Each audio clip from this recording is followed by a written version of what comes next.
Hello student, पिछले video में आपने मूलानुपाती सूत्र के बारे में जाना था।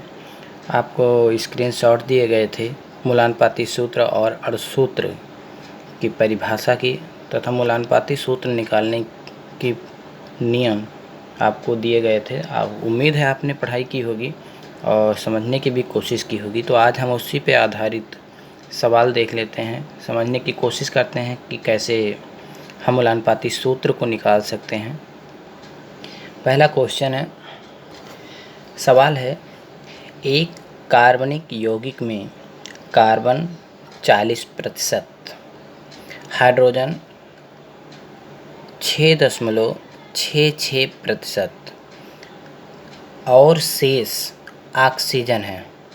मूलानुपाती सूत्र तथा मूलानुपाती सूत्र भार ज्ञात कीजिए।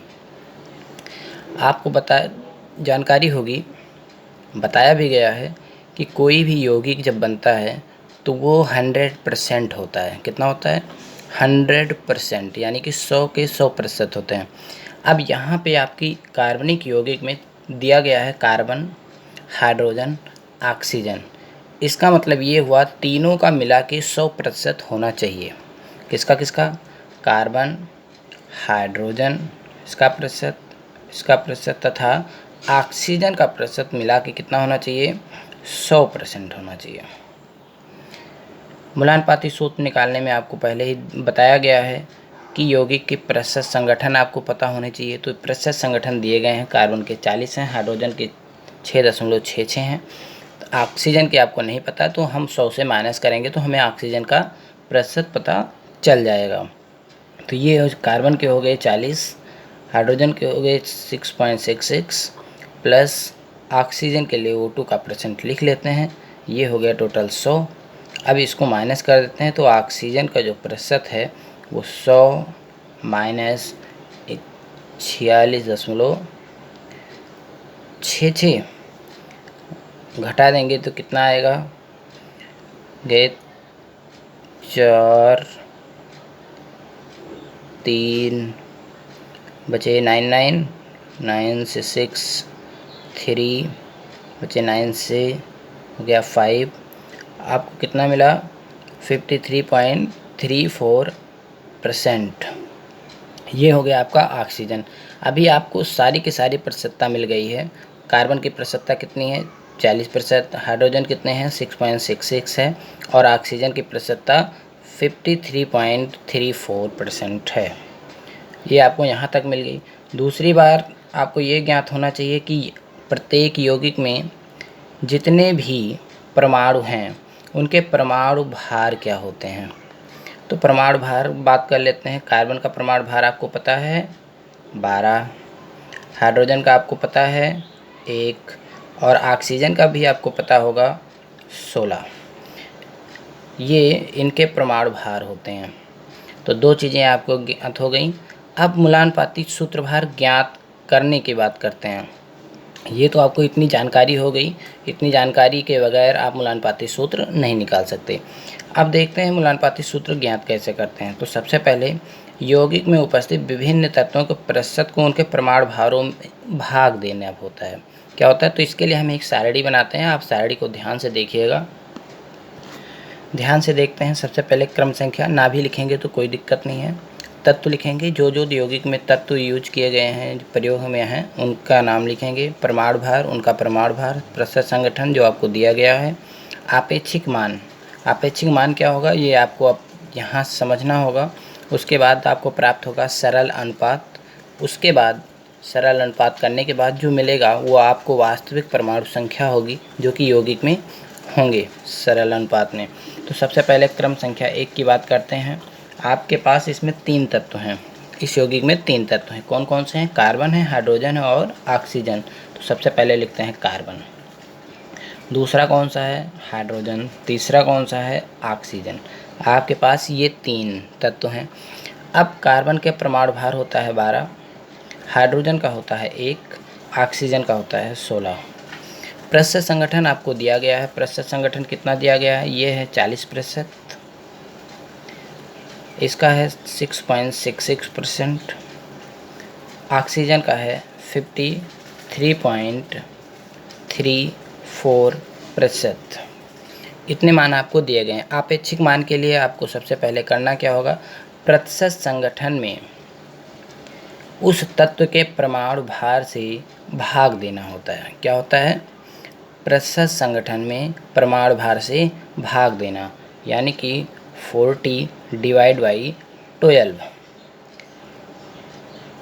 40 को 12 से क्या करेंगे, भाग देंगे, कितना आएगा 3.33 आ जाएगा।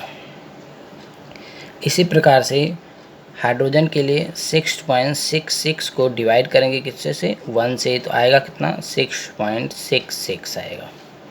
इसी प्रकार से इसको डिवाइड किया जाएगा 53.34 को डिवाइड करेंगे कितने से, 16 से, आएगा कितना 3.33।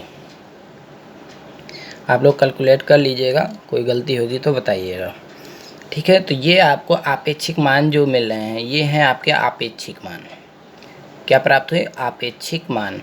आपेक्षिक मान को सरल अनुपात में जब लाना होता है तो करते क्या हैं, इसमें आपेक्षिक मान में जो सबसे छोटा होता है, सबसे छोटा जो होता है, जैसे अब इसमें 3.33 है, इसमें 6.66 है और ये भी 3 तो इसमें सबसे छोटा कौन सा है, ये और ये इक्वल हैं और ये बड़ा है तो ये सबसे छोटा हुआ, चाहे इसको दोनों एक ही बात है। तो अब यहाँ पे हर एक आपेक्षिक मान को छोटे वाले आपेक्षिक मान से क्या करेंगे, डिवाइड कर देंगे। तो यहाँ पे पहले में क्या होगा, 3.33 डिवाइड बाई 3.33 होगा, कितना आएगा 1। इसको देख लेते हैं, 6.66 डिवाइड बाई 3.33 कितना आया 2। 3.33 डिवाइड बाई 3.33 इक्वल टू 1। अब देख लेते हैं ये जो हमें प्राप्त होता है ये अनुपात होता है, सरल अनुपात। अगर ये सरल अनुपात केवल संख्या में आ रहे हैं 1 2 3, तो यही हमारे परमाणु संख्या होंगी, वास्तविक परमाणु संख्या हो जाएगी। अगर इसमें कोई मान पॉइंट में आ जाए तो हम उसे एक ऐसी संख्या से मल्टीप्लाई कर देंगे जिससे कि सारे मान 1 2 3 की पूर्ण संख्या में हो जाएं। तो यहाँ पे वो इनका परमाणु संख्या जो होगी वास्तविक वो 1 2 और 1 होगी। अब इस प्रकार से मूलानुपाती सूत्र देखते हैं। क्या देखते हैं, मूलानुपाती सूत्र। मूलानुपाती सूत्र क्या होता है, तो 3 तत्व हैं, कार्बन है, हाइड्रोजन है और ऑक्सीजन। प्रत्येक के आपके परमाणु यहाँ पे दिए गए हैं। कार्बन के कितने हैं, 1, हाइड्रोजन के 2, ऑक्सीजन के 1। इस प्रकार से 1 लिखने की आवश्यकता नहीं, तो मिलेगा क्या CH2O। ये आपका मूलानुपाती सूत्र है। अब मूलानुपाती सूत्र भार की बात करते हैं। तो भार क्या होगा, प्रत्येक परमाणु का जो परमाणु भार होता है उसका योग। तो कार्बन का कितना होगा 12 प्लस ये हो जाएगा 1 × 2 = 2 प्लस ऑक्सीजन का 16, तो 16 2 18 और 12 30, यानी कि मूलानुपाती सूत्र भार जो होगा वो कितना होगा 30 होगा। उम्मीद है आपको समझ में आ गया होगा। नेक्स्ट अगले वीडियो में।